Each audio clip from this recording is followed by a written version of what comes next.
Unspoken Issues.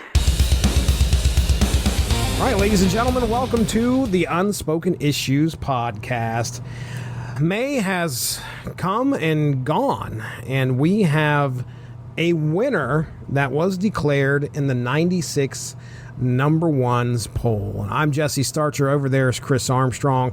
Chris Armstrong, are you ready to talk some really extreme 90s comics tonight? That's what I'm always in for. So we'll see what happens today. I can't wait to talk about this. So okay, let me just run down the poll here real quick. May was an interesting month. There wasn't really a clear theme tying all the books together or anything like that. We had four really completely different versions of what comics could be in 1996 here. I mean, we had Marvel's Mission Impossible #1. Tom Cruise is coming out with the movie that year, right? Has it come out already? Yeah. It was summer of 96, but I don't know the release date. I'm assuming it was earlier in the summer, so it probably came out around the time the book did. Mm-hmm. I would think Marvel probably wanted to capitalize on that. And I've heard Rob talk about that book a lot on his podcast, a few times anyway, where, yeah. And if you listen to 3 or 4 episodes of Observations, you're probably going to pick up on the fact that Rob Liefeld loves action movies. He loves Tom Cruise too. Oh yeah. I'll never forget how much he put over Top Gun Maverick, and really I kind of doubted that movie, but man, that movie destroyed things that year it came out. So yeah, I had never seen the original Top Gun until I watched it before the new one. I was not a huge fan of either of those movies. Like, Maverick was cool in the theater. I would not care to watch it again outside of on a big screen with cool sound and everything. Right. Yeah, it was. I didn't get a chance to go to the theaters. I just remember it really, really did well in the box office. This was like coming, gosh, out of COVID. Was this 2022 or something like that? I can't remember. I would guess it was that summer of because it was. I think it was originally slated to come out summer of 21, and everything got pushed back. Right. Or most things did. Yeah. You Mission Impossible guy? Oh yeah, I really like. The first one is my favorite one still. Oh. I think most people tend to like some of the later ones more because they're a lot more action-packed and stuff, but I like them all. Even the second one, which is a legitimately bad movie, I think it's really entertaining because of all the John Woo-isms and stuff in it. Okay, all right. Yeah, I tried to, like, one. I think it was last year, or a year before, I was like, you know what, I'd like to really sit down and watch all of these because at the time, they're getting ready to get into, which one was the last one? Like 8? Dead Reckoning Part 2. Part 2 of Dead Reckoning. I think they ended up changing it to a different name or something, but yeah, the last one. Yeah, so we were trying to gear up. So I was like, oh, all right, I'm going to sit down with my family and watch these. And we made it through the first one, and they just were not interested at all. So, and I don't think I could have sold them to continue by showing them Part 2. Probably not. So we just kind of stopped there. Yeah, it was interesting because that franchise, like, through the first, like, 5 movies, every movie had a different director. It was like they were trying to give different people a chance to give their take of a Mission Impossible movie. Mm-hmm. So, like, Brian De Palma, I think, did the first one, then John Woo, and then J.J. Abrams did the third one. And I think Brad Bird maybe did the 4th one. Okay. And then it might have been after that is when Christopher McQuarrie took over, and he's done all of them since then. Okay. All right. So it's kind of changed from like a variety of styles and stuff into just the McQuarrie, Tom Cruise vehicles. Yeah, it was kind of like they were shooting for an episodic. Granted, it may have had a longer continuity, but yeah, giving other directors the opportunity to take a stab at, like, how would you do this? That's a pretty cool concept. Well, then let's switch gears here because the next pick that was on the list, Pinky and the Brain #1 from DC Comics.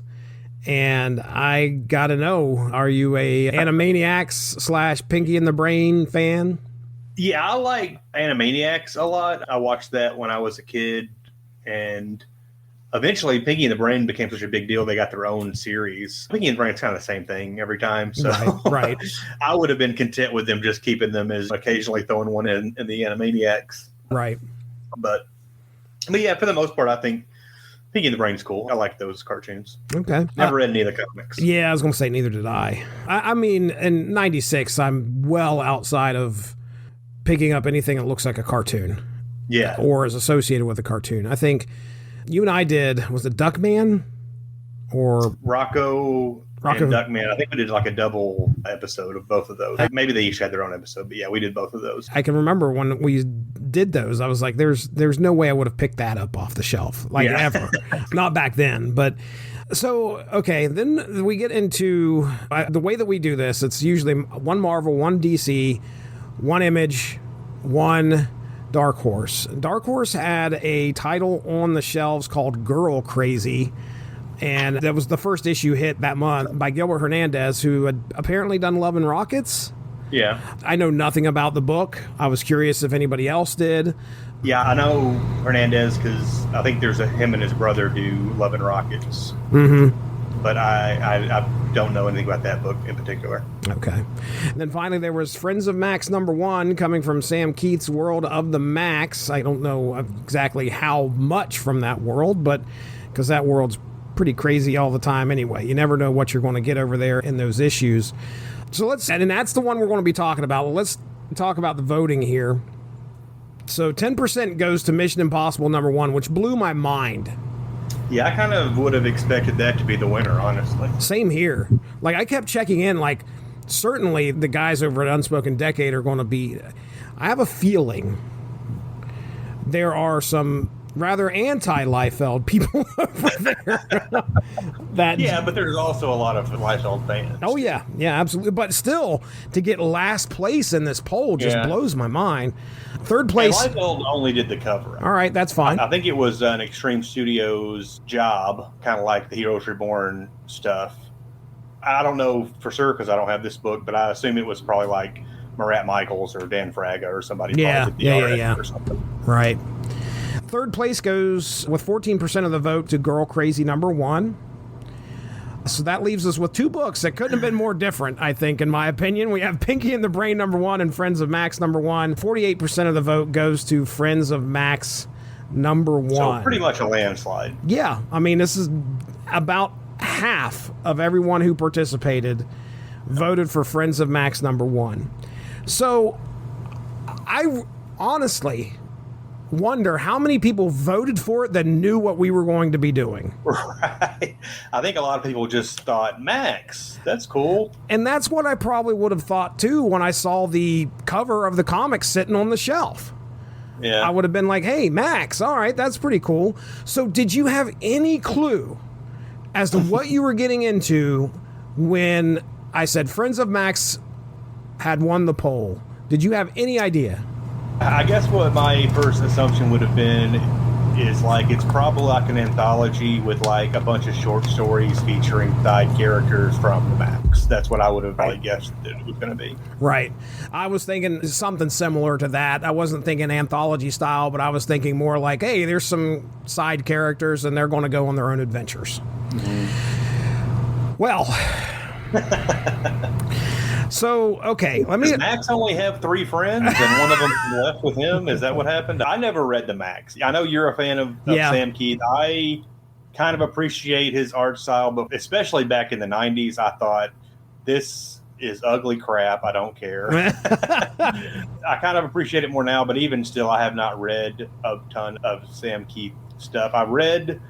I think the first 2 issues of the Max a couple years ago when a podcast that I listened to was covering the animated series. So I wanted to read a couple issues just to get a feel for it and then watch the episodes they were covering. So that's really my only experience with the Max. Well, I wish I could say that I'm an expert here. I'm certainly not. I probably have a handful of issues of the Max. It gets weird. We got the Outback, I think is what it's called. You got the Is. I never did get a chance to watch the animated series as much as I wanted to. I never did. The animation is pretty interesting for the time. It's kind of cheap, but like it works pretty well for the way the show worked. There's even like in the episodes I watched, there's even like a sequence where there are some cops and like they're all in shadow, but you can tell it's just they filmed 2 guys in a cop car talking to each other. And so it doesn't even look animated. It's like 2 shadows of guys talking to each other. Interesting. Yeah. Well, I mean...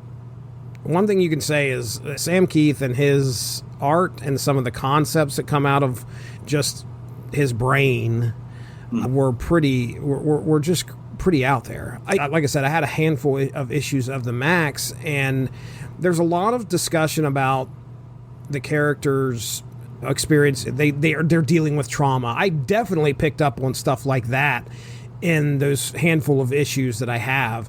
Yeah. It felt kind of dark and skeezy, and like there's Mr. Gone. Even when I was reading it at 16, 17 years old, I was picking up on like hints of rape. A girl dealing, I think it was, I can't remember her name, but it felt like she was traumatized in some way. Mm-hmm. What is her name? Max's friend. Julie? You're right. Yeah, it's Julie. You can just kind of pick up on stuff like that. So right there, it's doing much more than Savage Dragon probably is doing, or Youngblood is not fully getting into these traumatized concepts and watching a person have to deal with this stuff. Mr. Gone and the Is and all that stuff is just wild and out there, which just blows my mind that we have some crazy crossovers that have happened out there. Like there's a Gen 13 Max crossover. Mm-hmm. I think recently, when I say recently, within the last, was it in 2020, there was a Batman Max crossover. Yeah, I believe so, yeah. So I remember that, and Sam Kieth did that. Right. So, yeah, I mean, I have a little bit of experience and understand kind of like what he's done. We did some of his Marvel work, too. Sam Kieth did, I think, Claws and Webs over on the Marvel Comics Presents, which was a Wolverine-Venom crossover where they fight Nightmare. That's cool. I remember a lot of Sam Kieth, Wolverine, Marvel Comics Presents covers when I was a kid. Yes. Always with like the threads of the costume, shreds of it. Yep, the little twirls and stuff. There's a story of like Ghost Rider and Cable. I can remember those covers. And I'm two characters that I did not expect to have any type of dealings with one another, but somehow that happens. All right, so let me just give you an idea of the creative team here first. We already talked a lot about Sam Kieth, but I want to talk about what his career was like up to 96, so just kind of bear with me here. Again, this Friends of Maxx hits the shelves May 8th, 1996, 2 days after my 18th birthday. I still probably would have picked this up and not understood what was going on. But anyway, so prior to the release of Friends of Maxx #1, Sam Kieth has established a prolific career spanning over a decade, evolving from an inker to a celebrated writer and artist for major publishers like DC, Marvel, and Image. His early career in inking from 1985 to 1988, heavily defined by his role as an inker there, most notably on Matt Wagner's Mage for Comico, where he inked issues number 6 through number 15 between 85 and 86. During this period, he also provided art for Fantagraphics and titles like Journey, number 20, and wrote and illustrated a story for the anthology series Anything Goes #2. In the late 80s, he transitions into more penciling and artistic roles, working on adolescent radioactive black belt hamsters. Oh, yeah. Wow, I didn't know he worked on that. That's cool. Yeah, I'd like to see that. Some of that art for Eclipse, and then also Target Airboy #1. He does some inking duties on DC titles such as Infinity Inc. #49 and the first 3 issues of Manhunter. And then between 1988 and 92, that's where he really starts to break out. Kieth gained significant industry recognition as the original penciler for Neil Gaiman's The Sandman, illustrating the first 5 issues starting in November of 1988. That's another comic book that I don't want to have to read. Hey, he's been canceled now, so we're not obligated That's true. to read. That's true. Following his departure from that title, he worked on a variety of high-profile projects, such as DC Comics. In DC Comics, he illustrated Epicurus the Sage and provided art for Secret Origin Special #1. Over at Dark Horse, he was the artist for the 4-issue miniseries Aliens Earth War in 1990. Over at Marvel, here's where I think I really start to recognize who Sam Kieth is. And just like you talked about, he's got Wolverine stories in Marvel Comics Presents, specifically issues 85 through 92, and the Wolverine Venom collaboration in issues 117 through 122, and also the Incredible Hulk. You may remember seeing some Incredible Hulk drawn by Sam Kieth as well. He illustrated Incredible Hulk number 368 in 1990. Now, in 93, Kieth becomes a prominent figure at Image Comics with the launch of his signature creation, The Maxx. Between March of 93 and April of 96, he served as the primary creative force for the first 23 issues of the series. Now, this is obviously leading into May of 96. This is his baby. Now, just before the debut of Friends of Maxx, he returned briefly to Marvel to provide art for Savage Hulk #1 in late 95. By the time he began work as the writer and penciler for Friends of Maxx in 96, he had transitioned from a specialized inker to a complete auteur in the comic book industry. Now, real quick, talk about James Sinclair, the inker here. And I wondered, have these two worked on stuff together before? And sure enough, yes, of course they have. In their early career, though, these guys aren't really working with each other between 87 and 92.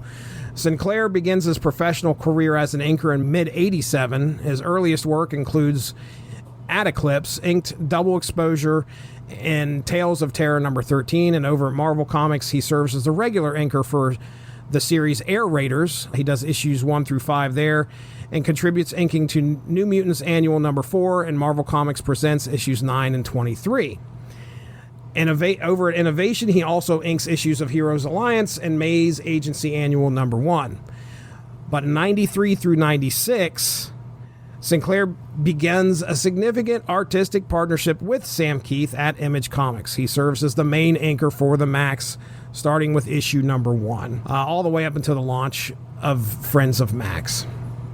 In July of 93, his career expanded into coloring, particularly some Dark Horse comics. He became the go-to colorist for several major franchises and series, such as Comics' Greatest World. He colored numerous titles in this line, including Mecha, Titan, Barbed Wire, and Motorhead. He also provided colors for Alien stories and Aliens vs. Predator Duel. He did some Star Wars coloring as well for Jabba the Hutt, Splinter of the Mind's Eye, also on RoboCop Roulette. And also Age of Reptiles. He was the colorist for the original 4-issue series and the start of Age of Reptiles, The Hunt. And in July of 95, Sinclair began coloring for DC Comics, establishing a long-term presence on titles such as Ray, starting with issue 16, and contributing to Batman Chronicles. He also provided colors for the Shadow, Doc crossover, and Mike Mignola's Hellboy, The Iron Shoes. And then in May of 96, of course, him and Sam Kieth journey into this comic book called Friends of Maxx #1. Our letterer, by the way, Michael Heisler, and the colorist of this issue is Steve Olaf and Ollie Optics, I believe. Before we get into any of this, I do want to talk about the characters real quick, but I also want to talk about the cover. And I'm going to leave this to you, Chris. I mean, what do you think of the cover of this issue? I mean, I guess it gives you a warning in the form of Max. He kind of tells you what to expect. Yeah. It certainly wouldn't have jumped off the shelf at me when I was 16. It's very plain. I mean, as colorful as it is, the first thing you're going to notice is, like, up at the top, you're going to see Max. And that's, like, you're immediately thinking, oh, something that's tied to the Max. You know who the Max is if you've read Sam Kieth's Max and what it looks like. That logo, anyway. But then you got just a propane tank and two people sitting under it, and they're having a small dialogue. Like, you might be questioning, is this propane tank anthropomorphic? Because it's got a big smiley face painted on the side. Right. You could think, is it alive? Who knows? Right. It's just been painted. But. Yeah, it's just a propane tank. Now, it is an important part of the story. But I mean, it's not like it's crucial. It's just an important part of the setting of where things kind of finally resolve, and where things also started. But yeah, do you have the warning there that Max gives us? So there are 3 word balloons. 2 of them are the characters we see in the book talking to each other, and then at the bottom it's got Max, a very worried-looking Max, and to the reader, hey, gang, do you have the guts to read a comic book about emotional jeopardy instead of that typical physical jeopardy crap? And that's pretty much what we're going to get. Yeah. Yep. All right. So, have you ever read any comics like this? So, not for... I mean, I can easily say, I don't think I've ever read anything like this for Unspoken Issues. Yeah. As far as stuff that happened over on the source material side of things, me and Mark have talked about the many deaths of Layla Starr. Well, that's the first thing that comes to mind. There's not a lot of action in that. It's all emotional drama. But it's not like realistic. It's not as steeped it's still elevated into like a sci-fi type thing. Yeah, it's a perfect way to describe it. Like Layla Starr is the actual embodiment of death. She's been sent back down to Earth. Okay, yeah, there's still that weird sci-fi element to it. So, yeah, this is very much. I mean, I guess would you classify this as like a romance comic? Yeah, I think so. It seems typical of like a lot of indie comics from like the 90s. Okay. Where like stuff that Oni Press was probably putting out, like where it's more slice of life type stuff, just regular people going through their lives and almost soap opera-ish type stuff. There was a book that I read, I think it was initially serialized in maybe some other comics, but I got a collection called Box Office Poison. This is probably 20 years ago. Okay. I forget the name of the artist. It was kind of a big deal when it came out, and it was a big like almost like one of those collections Marvel puts out of like their older stuff in black and white, like almost phone book size stuff. Oh wow. That's what this collection was like, and it was similar to this. It was just a bunch of regular people and their interconnected lives. And it was really good. Better than this, I'll say. Not that I think this was bad necessarily. Okay. But that's the only other. And then there was a sequel to Box Office Poison that I bought and have never read that came out a few years later. But that's my only real experience with this type of. There was also that book Blankets that was kind of a big deal in like the 2000s. It was like a romance story. I've never actually read it, but I know it was kind of a big deal. And I feel like that was probably kind of similar to what this is like. Yeah, I'm glad you asked me that question because really I was going to ask you the same thing. Like you and I, dude, how many conversations have we had that center around like somebody getting punched? That guy went through the wall. Right. Yeah, I'd say 80% of the comics I've read and continue to read are superhero comics. Yeah. And the rest are some variation of horror or sci-fi or something. Like there's not a lot of like real life type stuff. Like I go to TV shows for that stuff and movies more than comics. Yeah. I'm right there with you. I definitely wouldn't have enjoyed this back in '96. Yeah. I'm just going to go ahead and put that out there right now because that question I'm sure is going to come up here later. But if I would have bought this off the shelf thinking that I was going to get a Max comic book, and the thing is that Sam Kieth knew right off the bat with that cover. He's like, dude, you guys don't buy this because of what you see. But the thing is like, why do you title your comic book this? I'm assuming Dude Japan, who is like one of the two main characters, and maybe both of them, but it says in the opening page, Friends of Maxx featuring Dude Japan. I'm assuming he was already showing up. These characters were already showing up in the Max book. I'm going to assume the same. I don't know. This is issue 1 of like 3, right? Yep. So, and I don't know who the characters in the other books are. I took a glance at issue 2. Dude Japan is not showing back up. Okay. It's going to be a different set of characters, it seems like, in that second issue. So this is not a continuing story. This is issue 1 that will be a one and done for these people, and I think we have another set of people in the second issue. Mm-hmm. So, okay. So, yeah, I guess that Keith just wanted to explore these other characters on their own. One thing that I gathered after reading this, and Sam Kieth's writing style and what he's putting in the Max, he's exploring those concepts of humanity with these people. I mean, this is a very human story. My gosh, you can't get any more human than what happens in this book.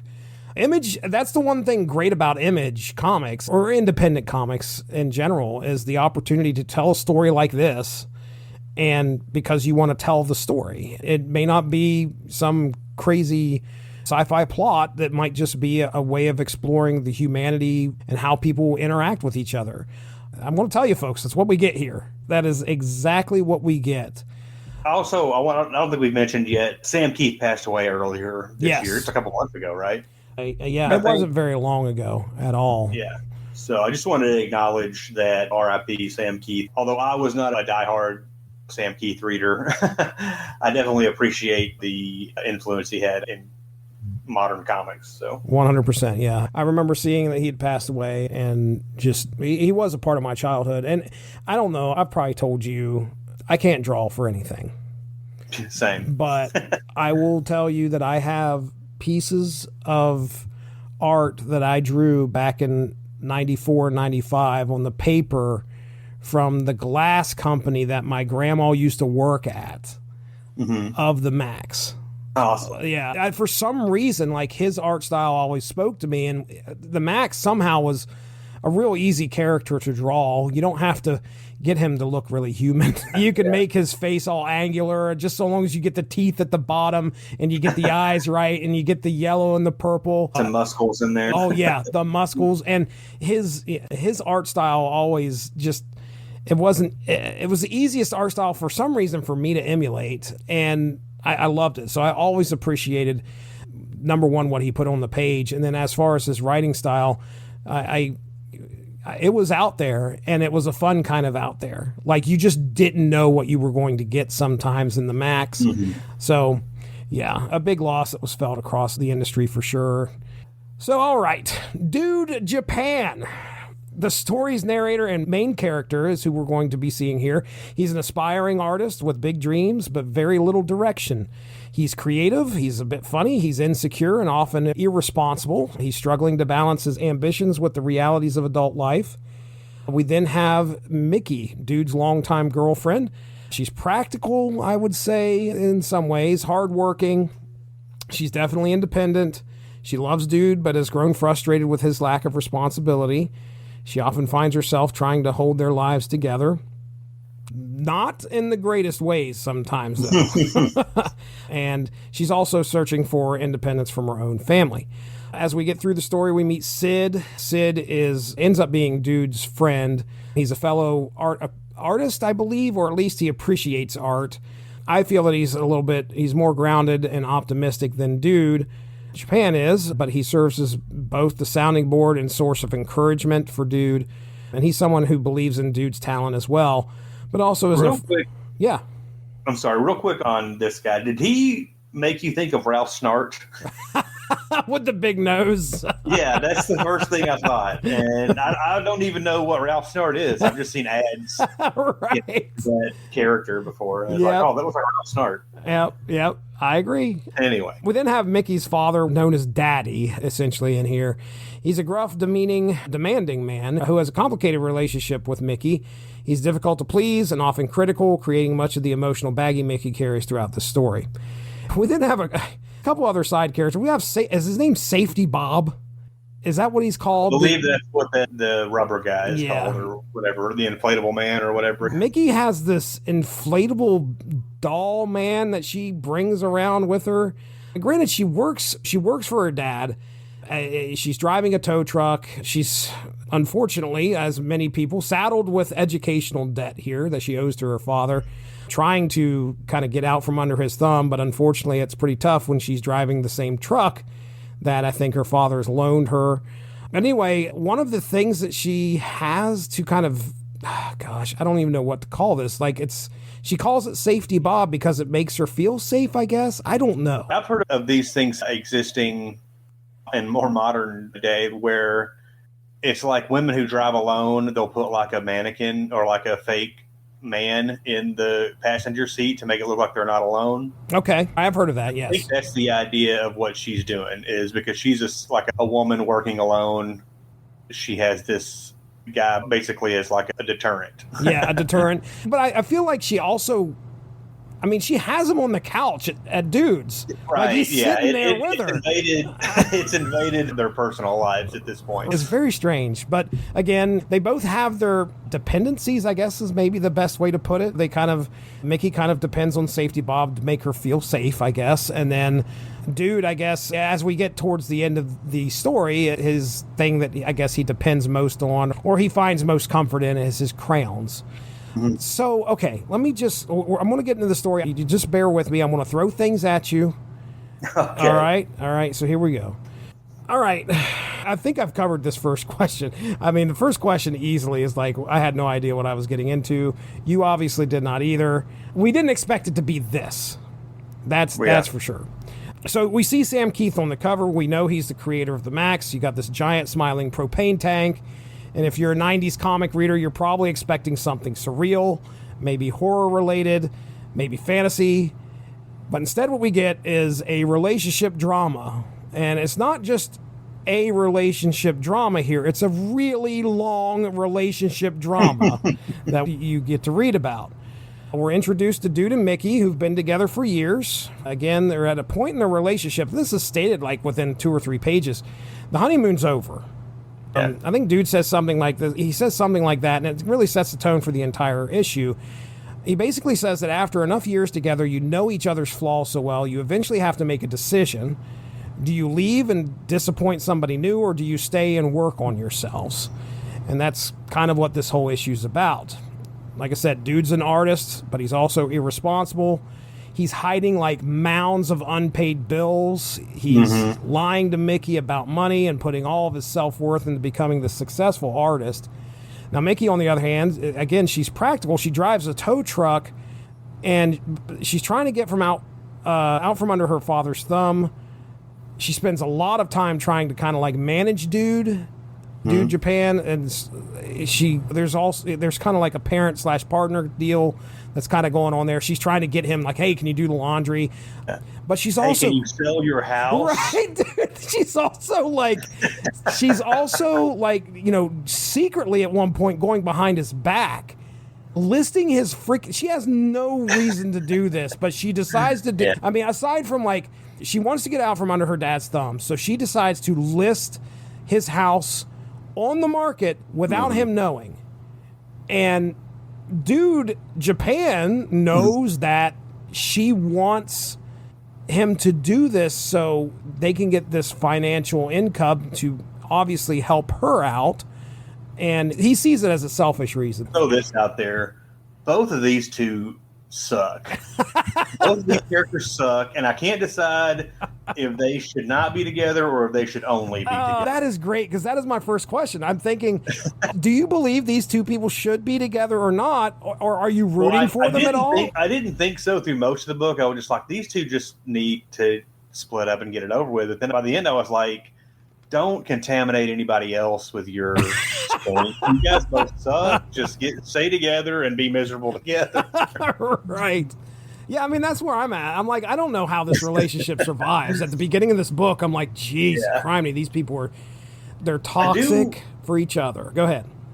I do kind of wonder if Dude Japan is supposed to be Sam Kieth. He as an artist. Right. Wonder if this is Sam Kieth working through some stuff with him and some relationships he's had in the past. That same thought occured to me. But anytime I see a book where Stephen King, all of his protagonists are writers, in a lot of his books. And anytime I see a comic where an artist is the main character, I wonder if it's a representation of themselves. Right. I don't know if that's true or not. But that's what I thought. So. Yeah, there's not much out there. I mean, I tried to look to see if I could find some stuff about like where Friends of Maxx came in, like what was the motivation here. Kind of came up a little empty. So, but I was hoping for something like, Sam Kieth wanted to write about and put aspects of himself out there and kind of explore it. Didn't find anything like that, but. Well, anyway, for our characters, things just keep getting worse. Dude gets laughed at by coworkers. His art show bombs. I put art show in quotes. His artistic hero tears apart his work. Like he calls, or he gets, his buddy sends like some of his art, which by the way, his art, the last thing I want to be ever is an art critic, because art is probably one of the hardest things ever to criticize, because you don't know like what the purpose, what the person's aim or I guess motivation or whatever. I don't know. It's their art. Well, how am I allowed to criticize? The problem is that Dude, I about called him Dude Love, which is another 90s character that Cactus Jack anyway. Dude Japan like really takes his art seriously, and unfortunately it's hard for Mickey to do the same, because his art is reproducing coloring book pages onto canvas. And using colors and using crayons to color it. Right. It doesn't make a lot of sense. One of the first things he shows her is like, what do you think of my art? And it's like I think she called it Pokey from Gumby, right? Like, but it's Pokey orange and or Gumby, something. yeah. So anyway, his buddy Sid ends up submitting some to his artistic hero, Wayne Tapau, I think is his name. And anyway, he calls dude, and he's just like, dude, dude, don't, you need to get out of the art business right now because you pretty much suck. So hearing that from his hero, it just doesn't do anything for this man's self-esteem in any way. Which he has little to begin with. Yeah, right. Then we have Mickey. Her father, again, continues to treat her terribly. These money problems start to pile up. And eventually the two of them completely explode during what should have been a simple Monopoly game with their friends. Boy, could you imagine being those friends invited over for that game?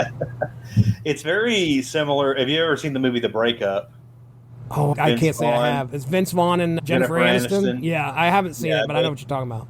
Yeah, they have a game night in that movie that is what kind of leads to their breakup and like a big explosion. Have you ever, like, in real life been present for something like that? I mean, other than my parents fighting, Okay. I can't. Oh, yeah. I don't think I've ever seen, no, maybe out at a bar or something, I see a couple screaming at each other, but not in a personal setting. I have. Oh. And it was the most awkward damn thing. I had just showed up with my daughter. And I'm not kidding you. This is an absolute 100% true story. So my best friend, he's like, hey, why don't you guys come over? We're going to play some Xbox or whatever. So it's probably like 15, 20 minutes it takes us to get there. It's me and my daughter. We're going to go over and we're going to hang out. And I think his kids were there too. They were going to have fun. Something happened like 5 to 10 minutes before we got there. Him and his wife had gotten into a huge fight. And so when we get in there, like, it is dripping with tension. And I'm like, what the hell is going on? I'm trying to figure out what's going on. And then they were awkwardly trying not to make it obvious that they were in a fight, but they could not help each other, like, with snide remarks. Like, they just couldn't stop. And something happened to where his wife asked him, like, where's the broom at? And he just, it's in the effing closet where it's always been. And from that point forward, I have never let them down. Like, because of course I'm going to point it out to him when things finally when he's finally calmed down between him. I'm like, so where's the broom at again? But yeah, that's probably the most awkward. Like, oh my gosh, these two are and somebody is going. Stuff was getting slammed around. What is going on? But so anyway, Mickey blows up. They both have this big blow up at this Monopoly game. Every resentment they've been holding comes out, and it's bad. And eventually they break up. And I thought that was going to be close to the end of the story. Like, this should be. You got 40 pages left. Right. You've got a little bit more to go. Now, I will say that the breakup, it happens, but it's not really the failure between these two. What they do, both of them, start to kind of look in the mirror at themselves and start to understand, okay, maybe there is something I need to work on here. Dude realizes that he's spent the whole relationship trying to justify his behavior instead of changing things and being responsible. Mickey realizes she spent years trying to fix this guy instead of letting him fix himself. And so even though this fight happens, it's a very real thing to be like, oh, okay, I really don't want that to happen. How can I change things? Do I want this relationship to work? It's a very real thing. I mean, did any of that speak to you at all, like watching these people try to work through this stuff? Were you picking sides at any point? What were your thoughts when you got here? I got it, and I think I was picking sides only in the sense that he's worse than she is. Okay, so you definitely felt that. Yeah. Okay. All right. So you felt that he was. She did the most egregious thing by trying to sell his house without his knowledge. Right. Which would never happen. Like, you can't. I mean, you can put it on the market maybe, but can't actually. No way that happens. Yeah. But still, and plus, like, she's trying to get him to sell it to pay off her debts. Yeah. But aside from that, I did think he was a worse person than she was. Okay. But again, by that time, I think I'd resigned myself to thinking they should just be with each other and leave everybody else alone. I mean, at this point, when they break up, it's not like they immediately get back together or anything like that. They start to grow kind of separately. Dude, I think, does something where he's like experimenting with radical honesty. He's just coming out and he's like, no matter what the question, he's being real honest about it, which he quickly learns that that's not the best way to go about things. Because I think he gets smacked like or punched in the eye for when somebody asks him like how a dress looks on themselves or something. Yeah, stay covering his eye. Yeah. Now Mickey is also learning at this point as their time apart. They're starting to grow a little bit, and the reconciliation doesn't happen immediately because it's not like they suddenly fall in love again. It happens because they're starting to realize that they need to change a little bit in order to make it work. So I think they get together, at least they start to hash things out at Thanksgiving. Yeah, she doesn't want to tell her family that they broke up, so she convinces him to come to Thanksgiving. Yeah, and a lot of that is like, I mean, I've seen many people have to go through like, okay, I don't want my family to find out this one thing because it's going to pretty much show that they're right. All these, because she has like these older sisters that do nothing but criticize her. And if she tells them that they've broken up, it's another like notch on their belt that they can hold over her or whatever. But anyway, they go to Thanksgiving dinner. They got to pretend that they're kind of together, but then they have the opportunity to sneak off and have a real conversation and maybe move past and figure out what they're going to do. And then we get into the last act of this thing where I think it's Mickey that comes up with the idea of like, let's go to the mountain. Let's take these things that we depend on, these things that kind of represent crutches for ourselves, and throw them off. I guess that's a great idea. It's something cathartic or whatever. Metaphor. Yeah. But instead of getting up there, I think something happens where they fall asleep. Like it starts to rain and... the rain gets so bad they basically decide to pull over and then they fall asleep in the truck. And when they wake up, the area is flooded. Right, so they're freaking out. Like, the place is flooded, which is... I don't know how far they got. Either they live close to the mountains or they don't. I don't know. But either way, dude starts giving Mickey crap about, like, not putting sandbags around their house. And I'm like, how far are you? Yeah. Like, this flood can't be that bad. But anyway... So they're surrounded by water, so now there's a real problem. Like, they are possibly going to get swept away in these floodwaters. They make their way to the top of the truck, and they feel like they need to get the things that they have come there to make themselves feel safe. Safety Bob's in there. She brings Safety Bob on top of the truck. He grabs his crayons, and the water continues to rise. And then they start to realize they could possibly die until a helicopter shows up. And a helicopter drops the ladder down. The first person to go up the rungs of the ladder is Mickey. And I think Mickey is she wants to take her doll with her, but... yeah, I mean, that's the thing. Like, Mickey... like, it's too windy, just get up here. You're right. Mickey's trying to figure out, hey, I need to get my doll. And he's like, no, come on, get up here. So she hadn't fully released or came to the acceptance that she was going to have to leave them there. And this event forces her to do that. And same thing with Dude. Dude has to get up the rungs of the ladder right behind her, and he doesn't grab his crowns. So one of the final visuals of that scene is the top of the truck with Safety Bob and the crowns laying on it. They ended up having to get rid of these things that they depended on anyway. Any of that speak to you at all? You got any thoughts on what happens there? Any deep introspection? Well, I mean, not really, because they do give up their stuff, but it's out of necessity. They didn't necessarily choose to do it. Right. They had to hurry up and get on this ladder and get up into the helicopter, and they had to leave behind their stuff. So it's like, did you really give anything up? I don't know. No, dude. I think you're going exactly where I think Sam Kieth wants you to go here, because he wants you to understand that these people are not perfect. And even when they decide to do something that seems like, okay, we're going to make ourselves grow, they lead right back on the same thing that they were depending on and can't let go of it until they are forced to do so. And I think that's the whole point of the flood, is like, I honestly don't know if they would have got up to the cliffside if they would have thrown those things off. I mean, it's a possibility. It would have sucked if they would have got up there and just been like, okay, well, I do really love my crayons. I really don't want to throw these off here. Of course, he even says, I could buy more. This is just a symbolic thing. Safety Bob going over the edge, though, would have been a different story, I think. It would have cost a little bit more to get the... and by the way, dude Japan making great financial decisions, going out and buying a moped... Yeah. That she ends up wrecking shortly thereafter. I mean, it's just bad decision after bad decision in this book. But again, I think that's Sam Kieth's point. It's like, these people are not perfect.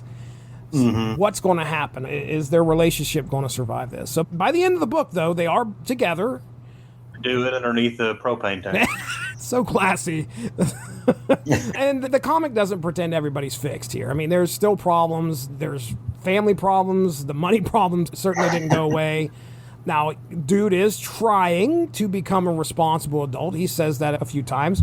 Mickey's trying not to be her father. She's also trying. She's kind of successfully got out from under his thumb by giving him, once they did finally take out like a second mortgage on the house, right, she was able to pay off the debt. But they're just slightly better than what they were. It's not like things have turned around by the end of the story. And it's a progression. Yes. And I mean, if there's anything that I'm coming out of this issue saying that I enjoyed, I guess it's the fact that, okay, Sam Kieth is giving us imperfect characters, but showing us that change isn't going to happen overnight. Change is something that you're going to have to work for. And the fact that you have somebody else kind of on the side of you or along with you, it's not your responsibility to fix them. It's your responsibility to fix yourself and then hopefully move forward and see if the relationship can continue based off of those things. And hopefully the other person is making the same effort. But yeah, Mickey and Dude realize that they need to stop trying to change each other and start changing themselves. I didn't expect this from a 1996 comic with Max on the front of it. Right. So here's what I'm going to do. First thing I'm going to ask you, some of this stuff you may have already covered, but just bear with me. As far as a comic goes, at any point did you feel yourself invested in Dude and Mickey, or were you just waiting for the story to end?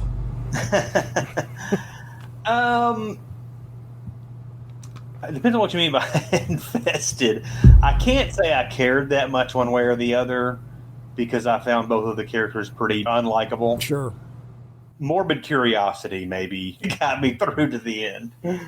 Do you think that at the end they're under the propane tank? And I mentioned how they started there and ended there. That's mentioned that their relationship, I think one of the big milestones in their relationship when they first got together occurred under that propane tank. And then they find themselves there after a lot of years and how things have these significant bumps on the road. They find themselves back under that. But anyway, do you think these guys are going to, is this relationship going to succeed? Like if there was an issue too, would this go ahead.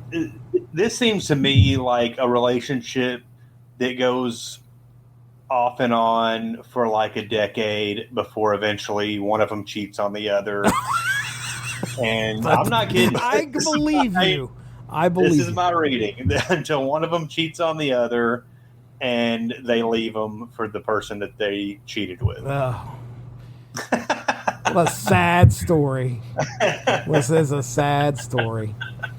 All right. I'll hit you with some yes or no's. Then I mean, I don't know if you picked a panel. I'm really curious if you did because I did. I did too. Okay, I'm curious. I thought it was an easy pick. All right, so they have the same thing. Okay, all right. Okay. Yes or no's, and again, some of the stuff we might have already covered, but just hit me with a yes or no. And if you feel like explaining yourself, absolutely go ahead. All right. Did the comic surprise you? Yes. Okay. All right. Did you enjoy it at all? I would say I didn't necessarily enjoy it, mostly because of how long it was, but I do think it was a good comic. Okay. For what it was trying to do, it's not necessarily in my wheelhouse for the kind of stuff I try and read in my leisure time, but it was well done, and so for that, yeah. So at any point were you hooked, like you got to figure out what's going to happen next? I mean, the question here is, were you hooked within the first third of the issue?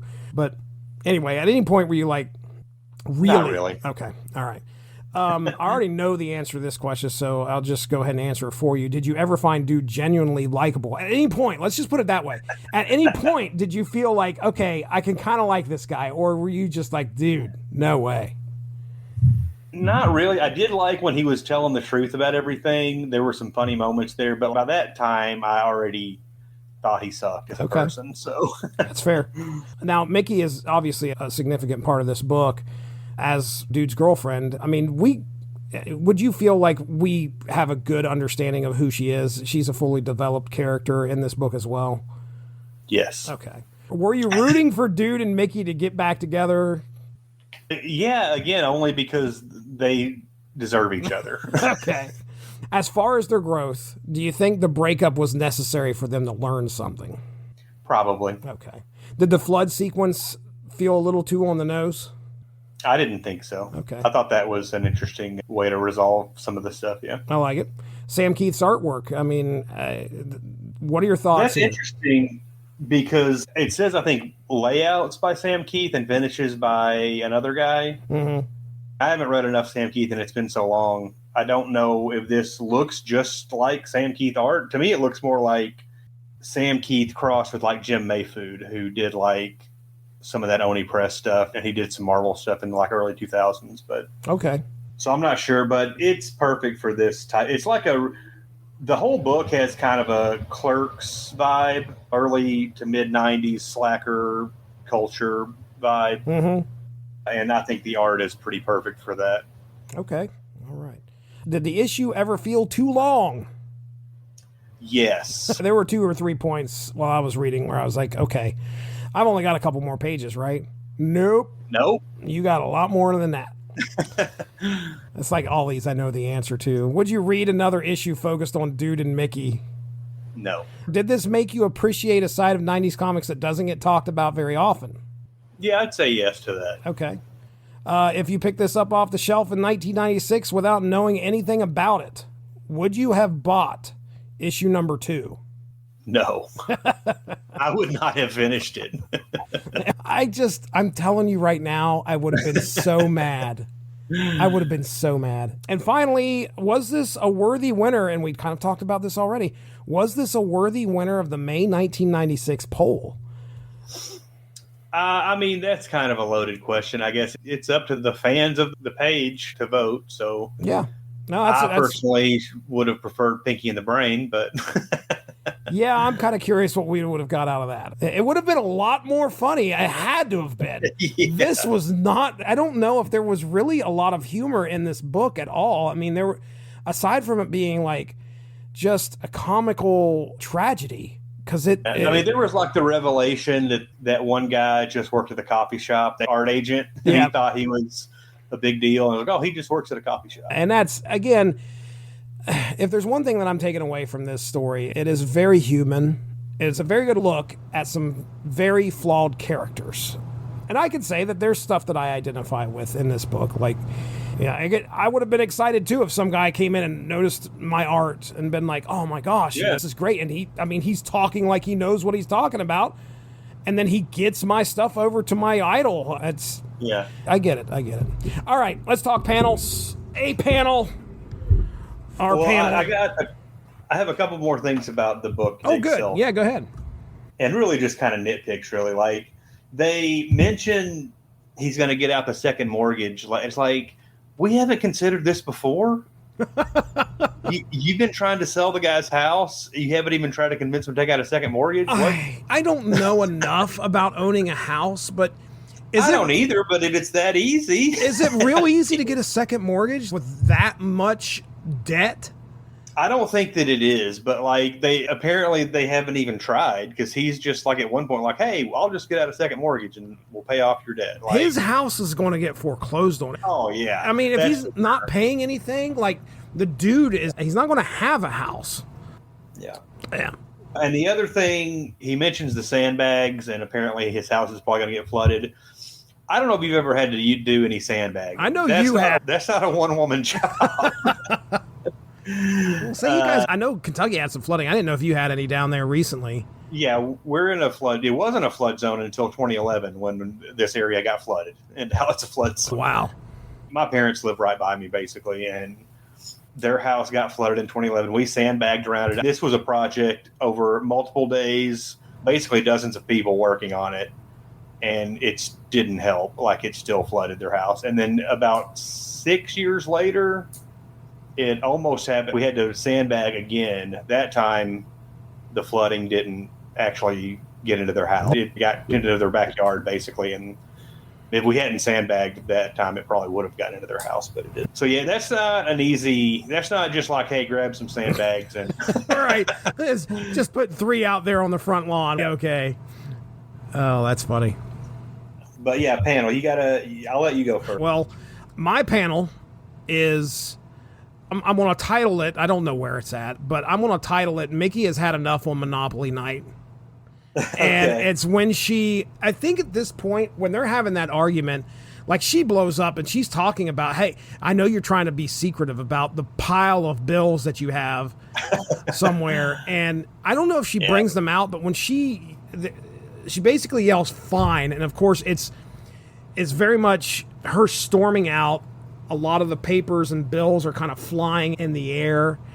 And the way, really, this is probably more the way that it's drawn, the letters are done, because it's just dripping with, like, I don't know if you call that sarcasm, but she's definitely had enough. And dude is over there, he's got his leg and he's kind of cringing. Yeah, he's cringing, while myself is sitting over there on the couch. You and your daughter over there on the couch. We're like, what is going on? Maybe that's why the panel speaks to me so much, because I have experienced that. Now, were they playing strip Monopoly? Because his friend is shirtless. The guy does not have his shirt on. Or it's really hot in that house. Yeah. So anyway. Speaking of not having your shirt on. Uh-oh. My panel, I don't know what page it is, but the dude and what's the girl's name? Mickey are arguing. They're hiding in a closet in the bathroom. And they hear a flood. This is going to be the guy on the toilets. And the final panel is, I guess it's her dad, sitting on the toilet, and he says at least they've stopped bickering, so he clearly knows that they're in that closet. He doesn't care. He's still going to dump. Nope. But it's the fact, like, he took every piece of clothing off. Much like he's a Costanza, I guess. He's got to get his shirt off when he's in there using it. No restrictions. No restrictions. Yeah, that's a good one. That's a good one. Yeah, because I remember sitting there thinking, like, dude has no clothes. No clothes on. Well, there it is. Dude, how long have we been doing this podcast? Like 8-9 years or something? Yeah, it was before COVID, so over 6 years. Yeah. I don't think we've ever discussed a comic book like this. I don't think the poll winners have ever picked a comic like this. Go ahead. It's good to explore some oddities in the 90s realm. I'm not hating this at all. It is something that I can go... Whenever I read a comic that I may not enjoy totally, at the very least, I take away the fact that I could tell somebody that I read it. Yeah. And I could say, I read Friends of Maxx, number 1. I don't know if I'll read number 2 and number 3. I am kind of curious as to what other stuff is going to be explored in these other 2 issues. It's been a long time since we started this podcast, and I guess it's due that we had an opportunity to talk about a comic book like this from the 1990s. So, all right, man, let's go ahead and get into plugs. What do you have going on over there in your side of the woods? Yeah, I have got a couple of podcasts I do with my buddy AJ. One is Small Screeners, where we talk about direct-to-video and made-for-TV movies. We've also got one called Because Movies, where we talk about kind of just whatever movie stuff we feel like. And we haven't updated those much lately, but the archives are still there on your podcatcher of choice. Ladies and gentlemen, you can go check out the Unspoken Decade, which this podcast is affiliated with over on Facebook. Unspoken Decade, it's 90s comics all the time. The Unspoken Issues podcast, 90s comics all the time. It's part of the Source Material Comics podcast feed. The flagship show that started everything was the Source Material Comics podcast. And you could check that out where it's comic books of any era. And then me and Evan Bevins get together and we talk Marvel Snap. So if you have an opportunity and you enjoy playing Marvel Snap on your mobile device, those podcasts drop about once a month. There's about 4 episodes, about 20 to 30 minutes apiece. So with that being said, we are getting out of here. That over there is Chris Armstrong. I am Jesse Starcher. Have a good one. Bye-bye. Off.